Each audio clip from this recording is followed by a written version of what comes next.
kami. Assalamualaikum warahmatullahi wabarakatuh. Terima kasih dari Menteri Sosial. Berikutnya Pak Mendagri. Terima kasih Pak Pimpinan. Kami langsung saja. Yang pertama adalah kita tahu bahwa dari 3 provinsi ini ada 52 kabupaten kota yang terdampak. 18 ada di Aceh, 18 di Sumatera Utara, dan 16 ada di Sumatera Barat. Tapi berkat kecepatan dan juga kerja keras dari semua pihak, baik pusat maupun daerah dan masyarakat dan semua pihak yang terlibat, sampai saat ini kita melihat bahwa yang sudah banyak terjadi pemulihan di Aceh. Dari 18 kita mencatat yang sudah mulai agak pulih baik, artinya ekonominya jalan, pemerintahnya berjalan. Itu indikator yang paling penting. Itu adalah sebagaimana di slide. Dari 18 itu ada 20 kurangi 7, jadi ada 11. Tapi ada 7 yang masih perlu kita konsen. Nomor 1 adalah Aceh Tamiang, kemudian Aceh Tengah, Aceh Timur, Gayo Lues, Bener Meriah, dan Pidijaya. Tadi Pidijaya tidak masukkan kuning, tapi karena kemarin kena lagi beberapa hari lalu, ya kita harus masukin kuning lagi. Kemudian tanpa mohon maaf menafikan daerah yang lain, karena yang daerah lain itu ada pengungsi, ya, tapi relatif recover karena pemerintahnya jalan, ekonomi jalan. Yang paling berat adalah Tamiang, karena Tamiang pemerintahnya belum berjalan efektif, dan kemudian ekonomi juga belum berjalan maksimal. Kemudian untuk di daerah Sumatera Utara, sekalian saja di sini, Sumatera Utara itu cepat sekali recover dari 18. Sekarang kami mencatat tinggal 5 yang harus kita kerjakan, dan itu pun tidak separah seperti di Aceh, yaitu Tapri Tengah, Tapri Utara, Tapri Selatan, Mandailing Natal, dan Kota Sibolga. Kemudian yang di Sumatera Barat 16 yang terdampak, yang perlu perhatian ada 3, yaitu Agam, Padang Pariaman, dan Tanah Datar, 3. Nah, kalau kita melihat dari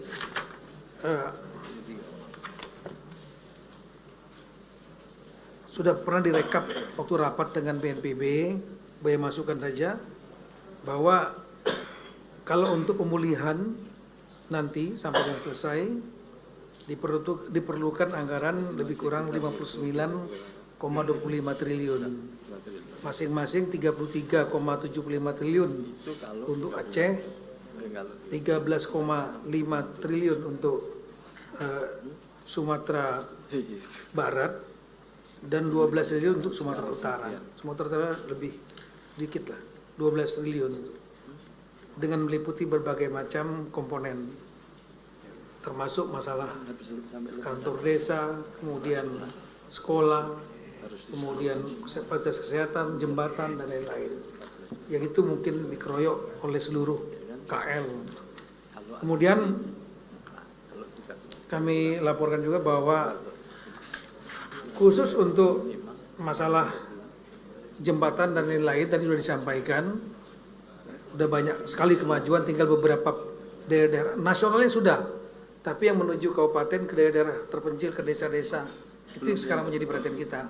Alhamdulillah nasional sudah, Medan sudah terkonek dengan Banda Aceh, dan itu sangat berarti sekali untuk logistik dibanding pada waktu yang lalu. Kemudian sekarang untuk masalah percepatan yang perlu kita lakukan adalah pembersihan nomor 1 sekali, terutama di Tamiang, Aceh Utara, Aceh Timur. Pembersihan ini harus betul-betul dimobilisasi. Kemudian yang TNI sudah nambah pasukan, Polri juga nambah pasukan, dan kemudian sambil menghidupkan kembali pemerintahan, terutama Tamiang.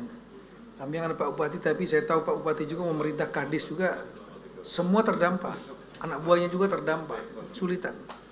Kemudian yang di ekonomi kami lihat yang lain sudah hidup, tapi toko-toko kemudian SPBU yang masih dan lampu listrik yang belum terlalu normal, itu ada Direktur PLL di sini, itulah Tamiang.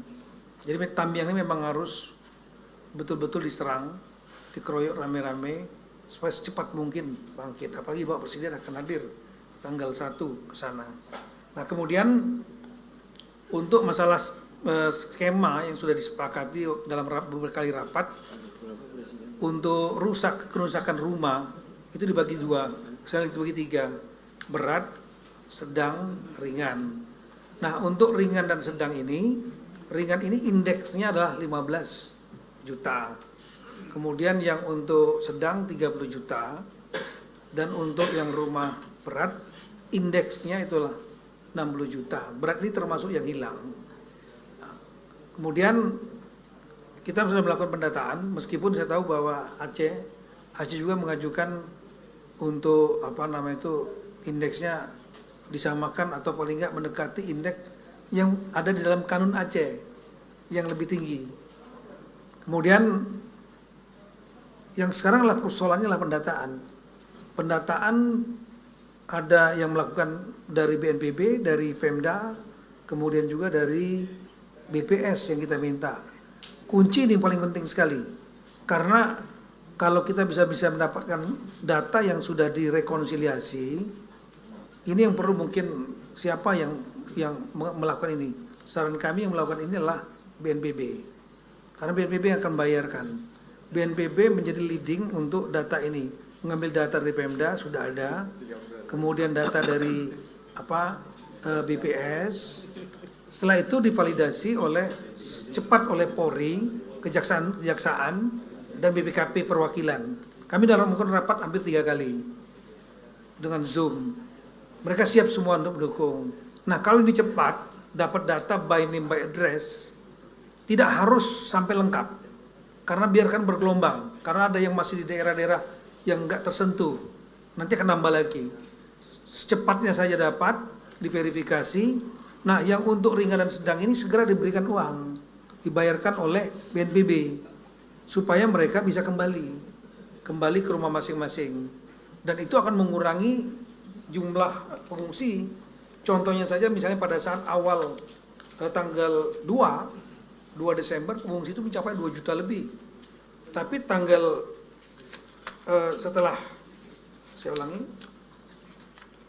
setelah 20 hari berkurang 300.000, hampir 400.000. Artinya lebih kurang 1,6 juta udah kembali ke tempat masing-masing, beres-beres sendiri, tanpa biaya mungkin. Nah, ini kalau seandainya ini dari 2,1 juta menjadi 399 dalam waktu 20 hari. Nah, kalau seandainya ulangi 27 hari, kalau seandainya yang 399 ini ada yang rusak ringan, rusak sedang, rusak berat. Yang ringan dan sedang ini, kalau kita bisa secepatnya punya data dari BNPB, rekonsiliasi, dan setelah itu diberikan biaya, mereka sambil bersih-bersih dilakukan terus, mereka akan pulang. Itu bisa mengurangi lebih dari 60% pengungsi, sehingga ini akan selesai. Nah, tinggal yang rusak berat. Yang rusak berat ini skemanya adalah mereka disiapkan hunian sementara, atau biaya mereka untuk sewa.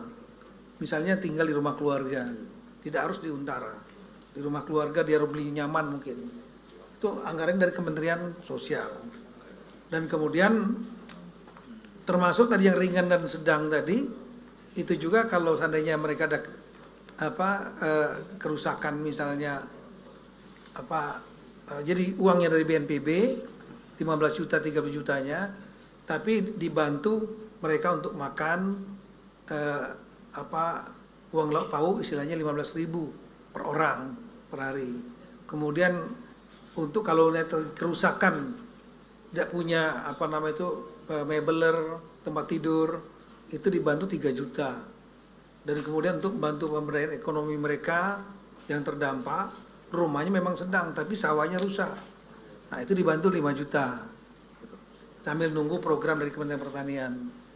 Kemudian yang untuk rusak berat ini tadi satu, mereka disiapkan Huntara. Huntara ini disiapkan oleh BNPB bersama dengan Danantara. Danantara sendiri diberikan tugas kalau tidak salah hampir 15.000 Bapak Presiden Huntara. BNPB juga punya juga data membuat juga Huntara bersama-sama dengan TNI dan lain-lain. Hunian sementara. Dan kemudian target 3 bulan di Huntara sampai menunggu hunian tetap. Kemudian untuk hunian tetap ini ada 3 skema. Skema pertama lah APBN. Jadi dilakukan oleh Kementerian Perumahan. Jadi berapa jumlahnya nanti semua. Nah, di antaranya yang kedua lah Danantara diberikan tugas membangun hunian tetap 15.000 hunian tetap. Sudah rapat dengan Pak Rosan dengan Pak Doni gitu. 15.000. Kemudian yang dari gotong royong di antaranya yang sudah ada adalah Buddha Suci. Yayasan Buddha Suci itu 2.603. 1.000 di Aceh, 1.000 di Tapani Tengah, dan 600 ada di Sumatera Barat. Kami kemudian sudah groundbreaking minggu lalu di 4 tempat, yaitu Tapani Tengah, Tapani Selatan, Sibolga, dan di Tapani Utara. Jumlahnya 1.000 di sana. Nah, kemudian rencana ke depan ini adalah di Aceh Tamiang sudah siap dengan Aceh Utara, masing-masing 500. Ini yang dari gotong royong. Tapi yang dari dari Danantara juga sudah siap beberapa tempat 15.000 untuk groundbreaking minggu depan. Kami ulangi minggu ini. Dan kemudian tadi sisanya itu disapu oleh Kementerian Perumahan melalui anggaran APBN. Nah, ini kira-kira untuk masalah konsep mengenai masalah rumah, penanganan masalah rumah. Yang terakhir, kami juga melihat bahwa beberapa desa itu terdampak. Jumlahnya cukup banyak, hampir 1.580 desa yang terdampak rusak gitu. Ada yang rusak ringan, ada yang rusak berat, tapi nggak beroperasi. Nah, ini untuk di Aceh tertinggi, yaitu 1.455 desa. Terbanyak itu adalah di Aceh Utara dan di Aceh Tamiang serta Aceh Timur.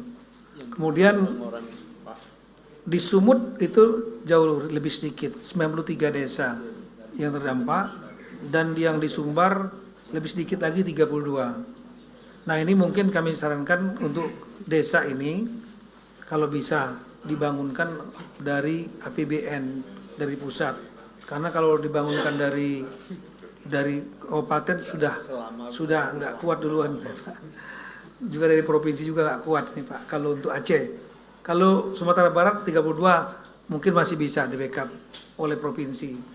Sumut mungkin masih bisa karena PAD-nya kuat, tapi kalau Aceh memang harus dibantu. Saran kami Pak. Nah, terakhir untuk desa-desa ini, karena mereka nggak jalan, khususnya di Aceh, saya mohon izin melaporkan kepada pimpinan Bapak Wakil Ketua. Ini kami akan selain sudah dikeroyok di Aceh Tamiang itu, lebih kurang hampir 3.000 dari TNI, kemudian 1.000 lebih dari polisian, kami akan mengirimkan juga 1.100 praja IPDN tingkat 4. Jadi kami anggap ini adalah KKN buat mereka. Masuk kurikulum. Tugas mereka utama adalah 1 bulan mulai tanggal 3 nanti pembersihan kantor-kantor. Sampai hari ini juga kantornya Pak Armia itu masih banyak tumpukan, banyak yang gedung-gedung ruangannya nggak kepake. Kepala dinasnya masih, kantor dinasnya yang ketumpuk-tumpuk lumpur, nggak bisa dipakai. Jadi kami akan fokus 1.100 ini untuk menghidupkan pemerintahannya Tamiang, dan kemudian kalau sudah selesai baru nanti geser ke fasilitas-fasilitas lainnya ya, di Tamiang. selama 1 bulan KKN dan sama bersejumlah pengasuh-pengasuhnya yang mengerti tentang pemerintahan. Jadi mereka akan menghidupkan pemerintahan kabupaten, kecamatan juga ada yang terdampak, dan desa. Nah kalau memang sudah selesai, kita akan geser ke daerah lain yang cukup berat, yaitu di Aceh Utara.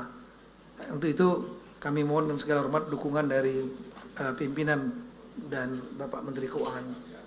Kami menggunakan anggaran dari Kemendagri, yaitu yang ada di PDN, ada anggarannya. Cuma ada satu yang dibintangin, mohon dibuka.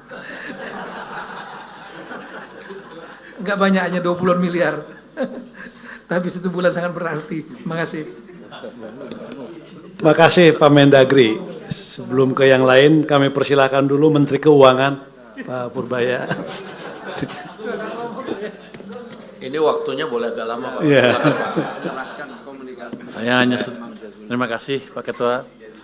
Assalamualaikum warahmatullahi wabarakatuh. Hadirin semua, selamat siang, salam sejahtera untuk kita semua. Jadi kalau peran Menteri Keuangan agak sedikit Pak, karena kami di belakang, kami cuman ya bayar kalau ada tagihan. Yang kami tahu kan selama ini satu pintu lewat BNPB, harusnya sih kita anggap lancar tadinya. Tapi saya baru tahu bahwa sebelah saya punya utang banyak rupanya. Bapak kalau ngutang jembatan jaminannya apa? Ya tentara Pak.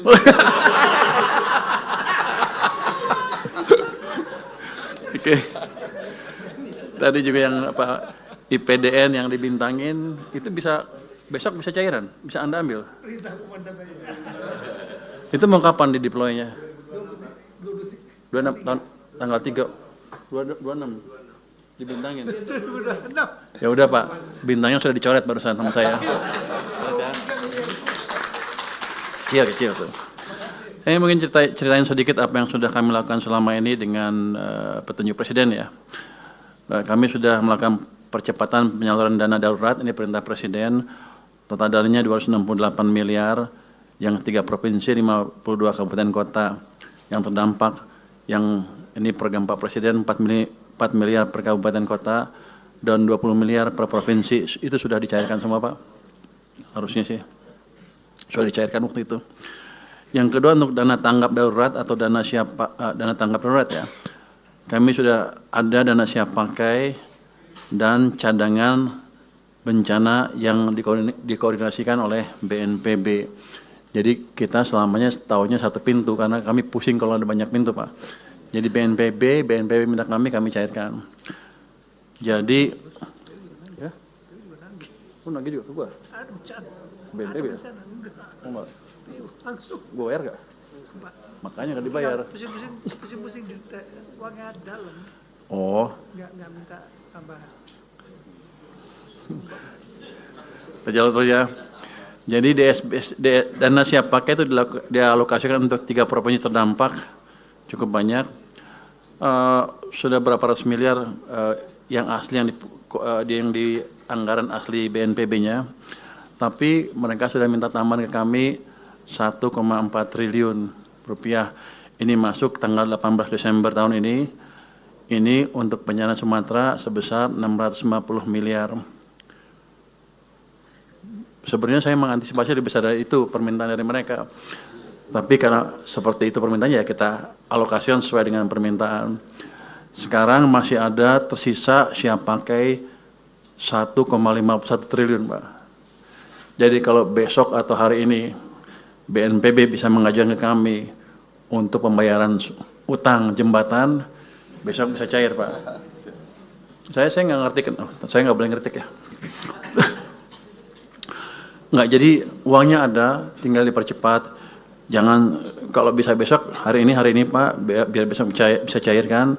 Jangan sampai tahun depan, kalau tahun depan anggarannya beda lagi. Jadi saya nggak mau habis hangus tahun ini, tahun depan jadi pengurang. Jadi kalau bisa dihabisinnya tahun ini itu ada 1,51. Termasuk yang dari PU juga, Hunsra segala macam, komunikasi dengan mereka kita percepat. Tapi cuma tinggal 1 hari, Anda sanggup? Saya agak nyesal pertemuannya baru sekarang, harusnya kalau sebelum-sebelumnya bisa saya percepat Pak. Karena selama ini saya nunggu, saya selalu heran kenapa permintaan tambahnya lambat dan sedikit. Hitungan saya lebih besar dari itu. Tapi kan karena saya emang di belakang Pak Ketua ya, kita tunggu. Jadi mungkin itu bisa dipercepat kalau mau Pak. Kalau hunian sementara dan hunian tetap, hunstra dan huntap. Huntara dan huntap itu untuk tahunnya juga kalau udah ada yang dibangun ya bisa di-charge ke kita cairkan melalui channel BNPB tadi. Karena saya pernah ditanya sama Istana, gimana penyaluran Anda? Saya tahunya satu pintu lewat BNPB, yang lain kita nggak ngerti. Takut kebanyakan jalur Pak, kita nggak bisa verifikasi.